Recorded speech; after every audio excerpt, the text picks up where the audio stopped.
Hello guys, good evening, welcome back my channel Puja day. কেমন আছো তোমরা? I hope কি তোমরা খুবই ভালো আছো আর আমি খুবই ভালো আছি। তো বিকালবেলা আমরা ট্রেন হয়ে চলে গেলাম প্রিয়াকাম জু মন্দির। এই মন্দিরকে লোটাস টেম্পল भी বলে। এই মন্দির বৈষ্ণো দেবী মন্দির দিয়ে একটু আগে আছে।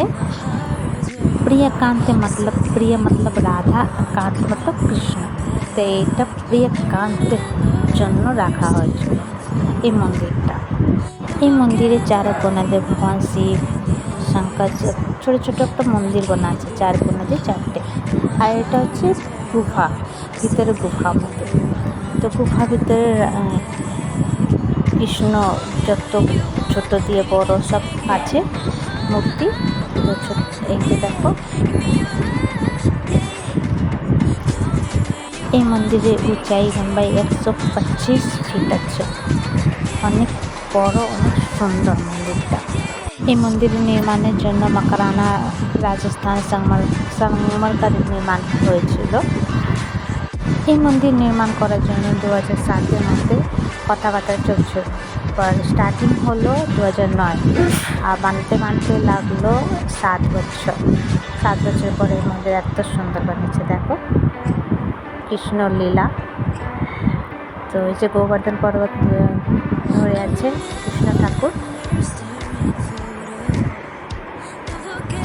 তো এই মন্দির এত সুন্দর, ভিতরে গুহা খুবই সুন্দর। 7 বছর লেগেছে মন্দিরটা বানাতে। তো খুবই সুন্দর লাগলো ভিতরে ঘুরে, আর খুবই ভালো লাগলো। এই মন্দির উদ্ঘাটন 2016 মধ্যে 8 ফেব্রুয়ারিতে হয়েছিল। তো এই যে দেখো, ভিতরে খুবই সুন্দর করে বানানো হয়েছে। তবে আমরা ভিতরে সুন্দর করে ঘুরে গুহা ভিতরে, তারপরে আমরা বাইরে বেরোলাম। সেটা হয়েছে কত সুন্দর সুন্দর কৃষ্ণ যখন যাচ্ছে মথুরা।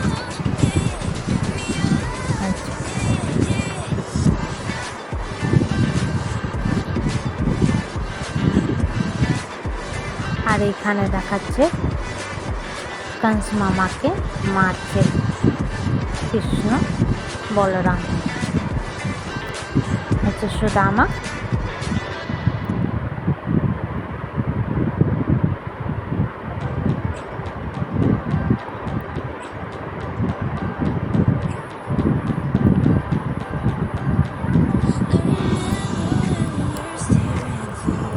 তো ওই মন্দিরটা তোমাদেরকে কেমন লাগলো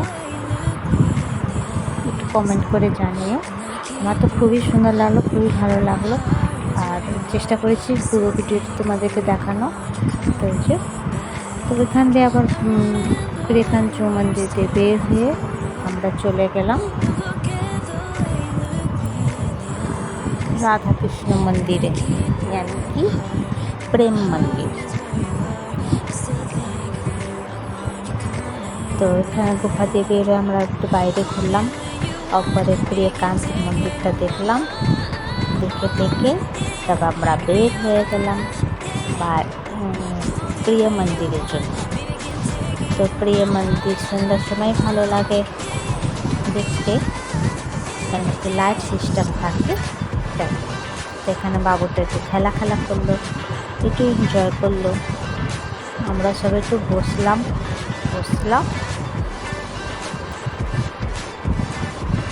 আর এই মন্দিরের চারো কোণা দিয়ে বজরংবলী, গণেশ ঠাকুর, 4 কোণা দিয়ে 4টে মন্দির, ছোট ছোট মন্দির বানানো আছে শিব ঠাকুর।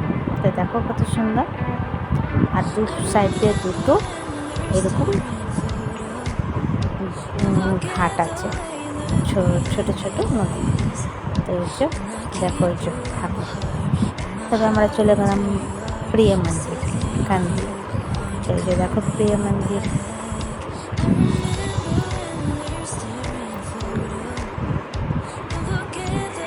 তো প্রিয় মতলব প্রেম মন্দির।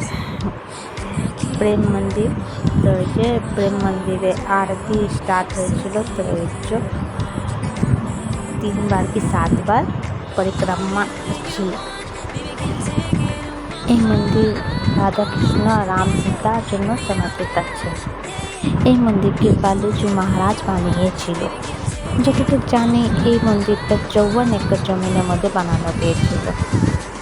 এই মন্দিরের মধ্যে 100 से 150 করোড়ের ধনরাশি লেগেছে আর খুবই সুন্দর মন্দিরটা।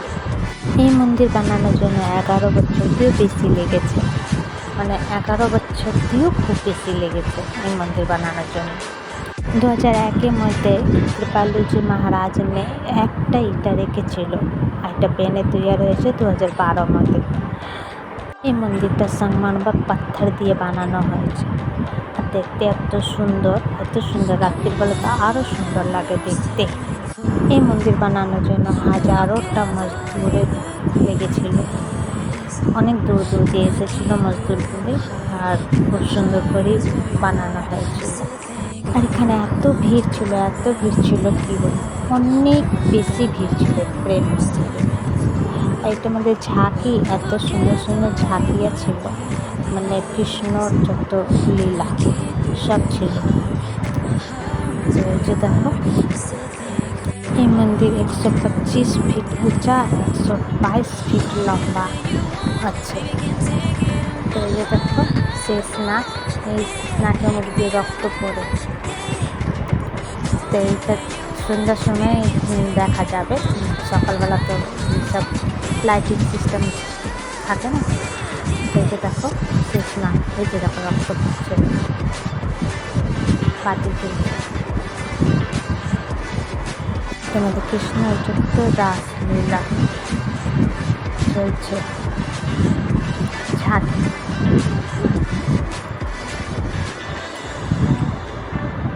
দেখো রক্ত পড়ছে মুখ দিয়ে শেষনাগ।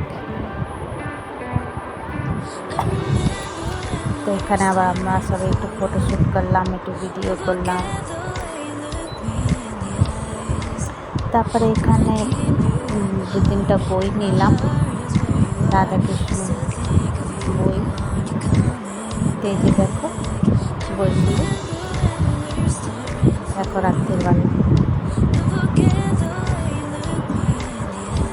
আর ওই যে সামনে দেখছো ওইটা হচ্ছে তার একটা মন্দির ছিল, নামটা ভুলে গেছি। এই যে দেখো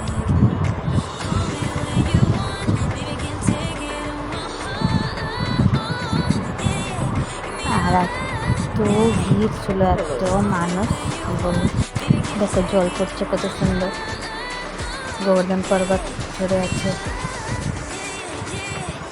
কৃষ্ণ লীলা। তবে আমার এই মন্দিরতে খুবই ভিড় ছিল, খুবই গরম লাগছিল। দেখো কত মানুষ, অনেক মানুষ।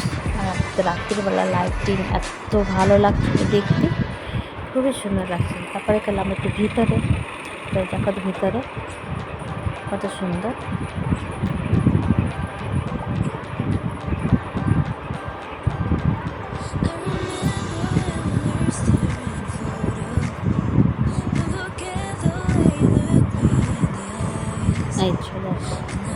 তো এখানে ভিডিওটা একটু করতে ভালো ছিল, তো ভিডিওটা করিনি। তো তোমাদের এই ভিডিওটা কেমন লাগলো, ভালো লাগলো প্লিজ লাইক শেয়ার কমেন্ট করে সাবস্ক্রাইব করে দিও। আবার নতুন ভিডিওর সঙ্গে দেখা হবে। তো তোমরা সবাই ভালো থেকো, সুস্থ থেকো। তো এখান দিয়ে আবার চলে গেলাম আমরা হোটেলে। ভালো থেকো, সুস্থ, বাই বাই, টেক কেয়ার।